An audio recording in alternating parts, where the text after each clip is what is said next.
श्री कृष्ण कन्हैया लाल की जय। श्री निजानंद स्वामी की, श्री प्राणनाथ प्यारे की विलमलुंदनी तुम पे जीना पहले पाई खबर, और न कोई वाहिदत बिना तो इत आवेंगे क्यों काया। तो इतावेंगे क्यों कर। श्री कृष्ण कन्हैया लाल की। पूर्ण ब्रह्म परमात्मा की ओर से ब्रह्मात्माओं की जिज्ञासाओं का जवाब दिया हो, इस प्रकार का रूपक बना करके यहाँ पर समझाया गया है। सारे शास्त्रों के खुलासे किए हैं, विशेष करके कदे परंपरा के। म्याराज हुआ मोहम्मद पर सो कौल अरश बक्का के। जब रसूल मोहम्मद को म्याराज हुए उस समय वो वचन उसके अखंड के ही तो वचन थे, तो उनको जो भी दर्शन हुए तो उस समय उन्होंने जो सुना सो शायदी दो एक सुकन बीच मुँह का कहूँ पसरे। वो साक्षी के रूप में दो चार बातें, थोड़ी थोड़ी बातें ही वो विद्वानों के बीच में, मुहक्कक का अर्थ होता है जानकार, ऐसे जानकार लोगों के बीच में वो बातें फैली। बाकी जो मूल बातें थी वो तो रह गई, वो तो बताई नहीं उन्होंने। तो दो चार बातें उससे संबंधित थोड़ी थोड़ी लोगों तक पहुँची। बक्का सुकन सब म्याराज के जाहिर किए सब में। तो उस समय के जो बातें हैं खुदा ने मोहम्मद को बताई थी, तो वो प्रसंग तो सब में जाहिर कर दिया, किंतु बातें थोड़ी थी। अब इस समय सब कुछ वो बातें स्पष्ट हो गई है, जाहिर कर दिया सब में। सब अरस बका मुख बोलई और सुकन ना किरो से। अभी जो ब्रह्मात्माओं का समूह है वो सभी अखंड धाम की बातें करती है, उनसे दुनिया की बातें होती नहीं है, दूसरी बातें ही नहीं होती। सो खासी गिरो मोहम्मद की तामे ये बात हो तनिश दिन। रसूल मोहम्मद ने जिनको खास गिरोह, खास समूह ऐसा कहा था, वो ब्रह्मात्माओं का समुदाय ही है। तो उनमें यही बात होती है, रात दिन उनसे दूसरी कोई बात नहीं होती है। मुख छोटे बड़े या ही सुकन और बोले न या बिन। छोटे हों बड़े हों कोई भी व्यक्ति हो, वो सब यही बात करेंगे, परमधाम की बात करेंगे, दूसरी कोई बात नहीं करेंगे। बक्का शब्द सब मुख के, बक्का शब्द मुख सब के, सो इल्म सब में गया पसर। सभी अखंड की बात कर रहे हैं, ऐसा लगता है कि ब्रह्म ज्ञान सब में फैल गया है। शब्द फना को न देवे पैठने, इसलिए वो झूठे शब्द, नश्वर जगत की बातें अपने अंदर घुसने ही नहीं देते हैं अपने दिमाग में। ऐसा किया बखत रूहों आखर। तो ब्रह्म आत्माओं ने आत्म जागृति के समय में, आखिर के समय में इस प्रकार का व्यवहार किया। शब्द फना गए रात में किया बका शब्दों फजर। जितने नश्वर जगत के शब्द थे वो तो सारे वो ये तो रात के अज्ञान के हैं, ऐसे करके वो एक तरफ रह गए। और किया बका शब्दों फजर। अखंड धाम के वचनों ने फिर ब्रह्म ज्ञान का प्रभात कर दिया। कुफर अंधेरी उड़ गई। कुफर भ्रम, कुफर अंधेरी अंधकार, ये सब मिट गया। बोल पाइए न बक्का बगैर। तो अखंड के बिना कोई भी वचन नहीं मिलते हैं, सभी अखंड की बात करेंगे, नश्वर झूठ की बात कोई नहीं करेंगे। तो अज्ञान की बातें सब चली गई। एक कया था अबल रसूल इताए, ये बात रसूल ने पहले ही आकर के कह दिया था ऐसा होगा बोल करके। सो रूह अल्लाह इमाम फजर करी बनाए। तो अभी जो रूहा अल्लाह और इमाम आकर के उन्होंने फज्र कर दिया, ब्रह्म ज्ञान का प्रभात कर दिया। ऐसा करेंगे, इस प्रकार की बात पहले रसूल ने बताई भी थी। अब अलकया इल्म ल्यावसी, आया 3 से ज़्यादा बेशक। पहले कहा था क़यामत के समय पर ज्ञान आएगा, तो मेरा ज्ञान है वहाँ तक के लिए है, उससे आगे तो उस समय जो ज्ञान आएगा वही चलेगा, ये बोला था। आया 3 से ज़्यादा बेशक, तो उस समय उन्होंने जो बोला था उससे बहुत ज़्यादा ज्ञान आ गया। सोनी के लिया मोमिनो, तो ब्रह्म आत्माओं ने उसको बहुत भली भांति ले लिया, स्वीकार किया। पाई अरस मार्फत हक, तो उनको पूर्ण ब्रह्म परमात्मा की पहचान हो गई। ए इल्म लिए ऐसा होता है, आप बेशक होता है यात। ये ब्रह्म ज्ञान प्राप्त करते हैं तो ऐसी स्थिति हो जाएगी कि स्वयं को अखंड समझने लग जाएंगे। हम तो अविनाशी हैं ऐसा समझने लगेंगे, क्योंकि ज्ञान होने का तात्पर्य यही है कि हमें स्वयं का बोध हो, मैं तो आत्मा हूँ, मैं अविनाशी हूँ, यही होगा। और कायम हुए देखे सबको, पावे दीदार बातो न हक जात। अब सबको, पूरी दुनिया को भी अखंड होते हुए देखेंगे। पावे दीदार बातो न हक जात। हक जात के बातुन कहने का तात्पर्य ब्रह्मात्माओं की गूढ़ बातें, अक्षरातीत आमदनी और ब्रह्मात्माओं के बीच के संबंध की गूढ़ बातें हैं, वो भी प्रकट हुई है, और उनका भी वो बातें भी प्रकट हो गई है, इसलिए उनके भी दर्शन हुए हैं। तो ब्रह्मात्माएं भी प्रकट हुई। अभी तक ब्रह्मात्माओं को किसी ने नहीं देखा था। अक्षरातीत को तो अक्षर ब्रह्म देखते थे, किंतु ब्रह्मात्माओं को किसी ने नहीं देखा था, वो भी जाहिर हो गई है। तो ये ना वो कतेब परंपरा में, कतेब ग्रंथों में इस रीत से कहा है, तो उसी बात को समझा रहे हैं प्राणनाथ जी ज़्यादातर, और उसमें कहीं ना कहीं शास्त्रों की बातें जोड़ करके बता रहे हैं। बाकी वो उन्होंने जिस प्रकार से समझा है उसी प्रकार से उनका स्पष्टीकरण दिया जा रहा है। देखिए अपने विस्थाप नजरों, जो शिव का परवान। तो ये कहा था कि उस समय जब ब्रह्म ज्ञान प्रसरित होगा तो सब लोग अपने अपने अखंड धाम को देखेंगे।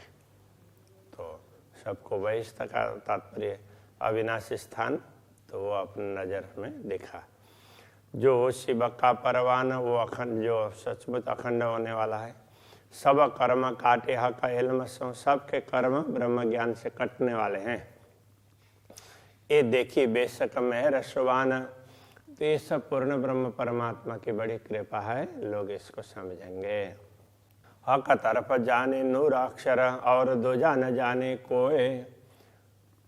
परम पूर्ण ब्रह्म परमात्मा की दिशा, उसको तो अक्षर ब्रह्म जानते हैं, और बाकी कोई उनके विषय में जानता ही नहीं है।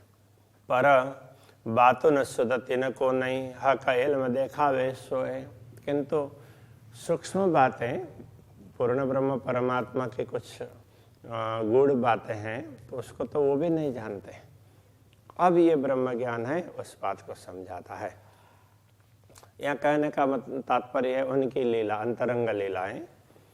कई सुख कायम इन इल्म के, आवे न माए हिसाब इस ब्रह्म ज्ञान के। इतने अपार सुख हैं, ये कोई, इनका कोई पारावार ही नहीं है।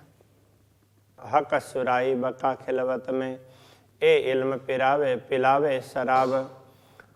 तो ये अखंड की सुराई से, तो वो सुराई का मतलब प्रेम का पात्र, तो वो अखंड पात्र है, अक्षय पात्र है, कभी मिटने वाला नहीं। उससे तो वो प्रेम पिलाते रहते हैं, और वो अनुभव, वो समझ ज्ञान ने दिया है। ए इल्म पिलावे शराब, ये ज्ञान ब्रह्म ज्ञान है, ये वो प्रेम सुधा का पान करवा रहा है, इस प्रकार से कह रहे हैं।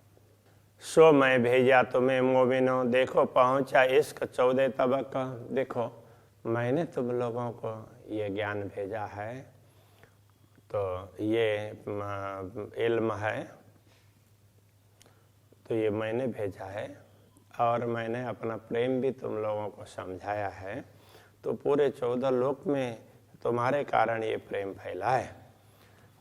ऐसा इश्क मेरा तुम सो इनमें जरा पाइए न जरा शक। तो मेरा प्रेम तुम लोगों के साथ में ऐसा है कि इसमें कोई संदेह नहीं है।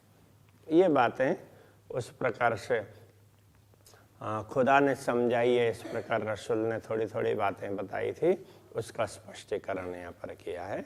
यूँ किया वास्ते ईमान के आवे आखर रूहन। ये सब ईमान के लिए किया है, विश्वास के लिए, ताकि आखिर में ब्रह्म आत्माएँ आएँ और वो बताएं, वो समझें और वो सबकी साक्षी दे दें। सो आए हुआ सबों रोशन जाए रबका रस दिन। तो ब्रह्म आत्मा आई तो ब्रह्म ज्ञान दुनिया में फैला, परम धाम का प्रेम भी फैला, सब कुछ दुनिया में प्रकाशित हुआ। तो जाहिर बका रस दिन, अखंड दिन वो जाहिर हुआ। कहने का तात्पर्य अखंड को समझने लगे। अबल से बीच अबल तरफ पाई न बक्का की। सृष्टि के आदिकाल से लेकर के अभी तक कभी अखंड की बात नहीं हुई थी। किसी को भी परमात्मा परमधाम कहाँ है, परमात्मा किधर है, वो पता नहीं था। मोहम्मद एताई बोलिया जासो ईसा पावे साहेदी। रसूल मोहम्मद ने भी उतना ही कहा जिससे सतगुरु श्री देवचंद्र जी महाराज को साक्षी मिले। बाकी तो सतगुरु देवचंद्र जी महाराज ने ही परमधाम की बात बताई है, तो उन्होंने तो थोड़ी सी साक्षी, हाँ कतई ग्रंथों में भी कुछ साक्षी है, बस वो उनको मिला। वैदिक ग्रंथों में साक्षी है ही, तो वो तो है ही, इसलिए उसको बार बार कहने की आवश्यकता नहीं है। कतई ग्रंथों में तो वहाँ कोई अध्यात्म की या दर्शन की बात ही नहीं है, तो थोड़ी बहुत कहीं बात मिलती है।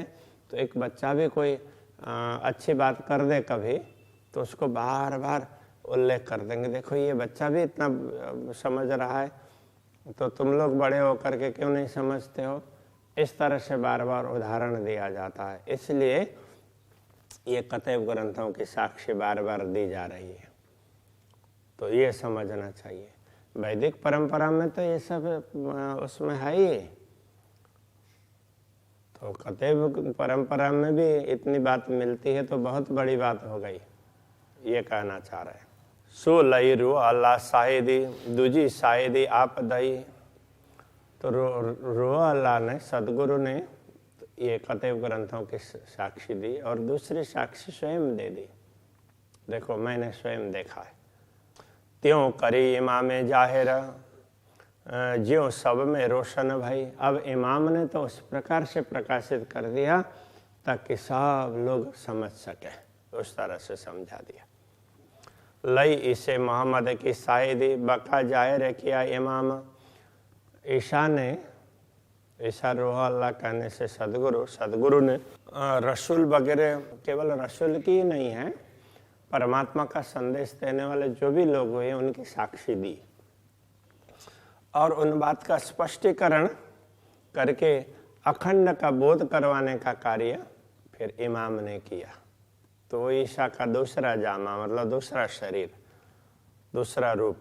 गहादी रूहन की करी खिलवत जाहिर तमाम। उन्होंने पूर्ण ब्रह्म परमात्मा श्री श्यामा जी और ब्रह्म आत्माएं, तो उन सब के अंतरंग लीला की बातें स्पष्ट कर दी। इन आखिर दिनों इमाम बानी बोले न बक्का बिन। अब इन आखिरी दिनों में, कयामत के समय में, इमाम अखंड की बात करते हैं, उस दुनिया की बात ही नहीं करते हैं। सो सिरले सुकन गिरोह ने कायम किए सवन। तो उनके वचनों को समझ करके ब्रह्म आत्माओं ने फिर पूरी दुनिया को कायम कर दिया। कहने का तात्पर्य यही वचन लेकर के, यही ब्रह्म ज्ञान लेकर के ब्रह्म आत्माओं के द्वारा सब लोगों को मुक्ति स्थल का सुख प्राप्त होगा, ज्ञान भी प्राप्त होगा। दुनिया 14 तबक के दिए इल्म मुर्दे उठाए। 14 तबक की ये दुनिया है, तो वो मुर्दे की तरह से अचेत पड़ी थी। तो इस ब्रह्म ज्ञान ने उन सबको जागृत कर दिया। वो मुर्दा उठाना है। ताए मौत न होवे कबहू, उनको कभी मौत नहीं होगी उनकी, अब वो अखंड हो जाएंगे। लिए बक्का मीने बैठाए, उनको तो अखंड में बैठा देंगे। अब उनको जन्म मृत्यु के चक्र में आने की आवश्यकता नहीं पड़ेगी। ये तो ब्रह्मात्माएं रहेंगी तब तक की बात है।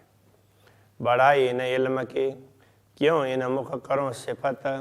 तो ये इस ब्रह्म ज्ञान की महिमा है, तो इस मुंह से उसकी क्या सिफत करे, महिमा क्या गाए। सो आया तुम में मोमिनो, जाको शब्द न कोई पहुँचा। तो वो ब्रह्म ज्ञान तुम्हारे बीच में अवतरित हुआ है ब्रह्मात्माओं, जिसकी कोई बढ़ाई नहीं हो सकती है। और शराब मेरी सुराई का, सो राख्या था मोहर कर।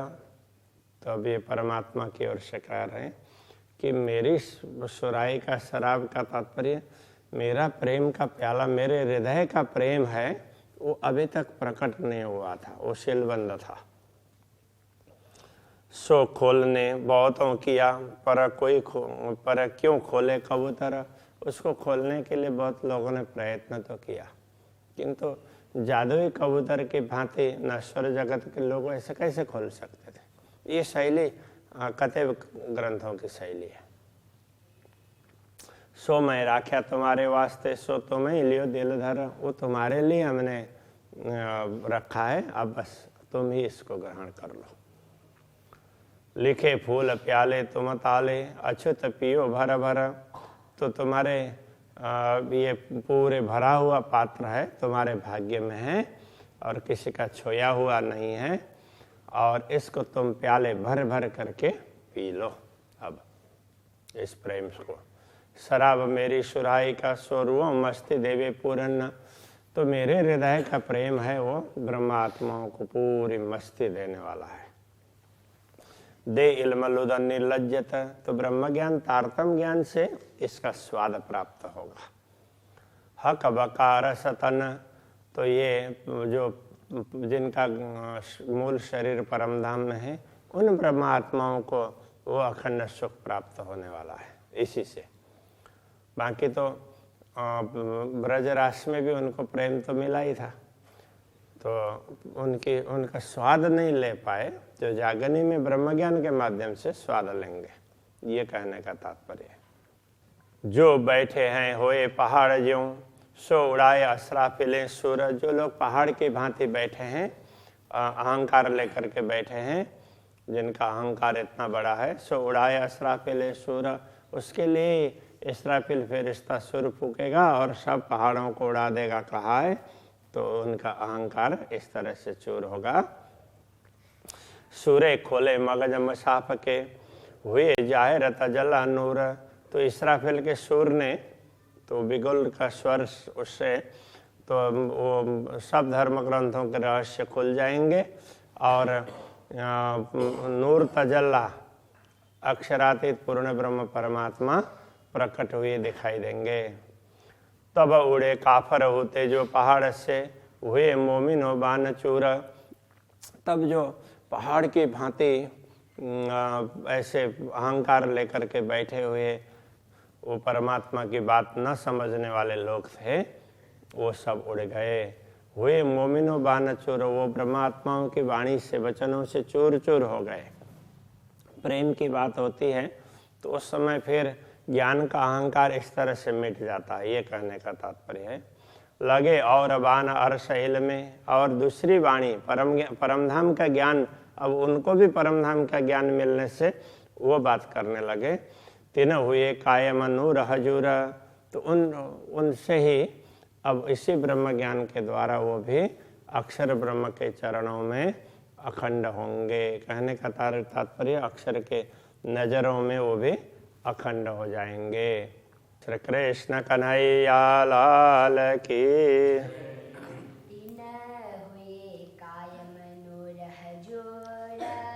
तीन हुए कायम नूर हजूर।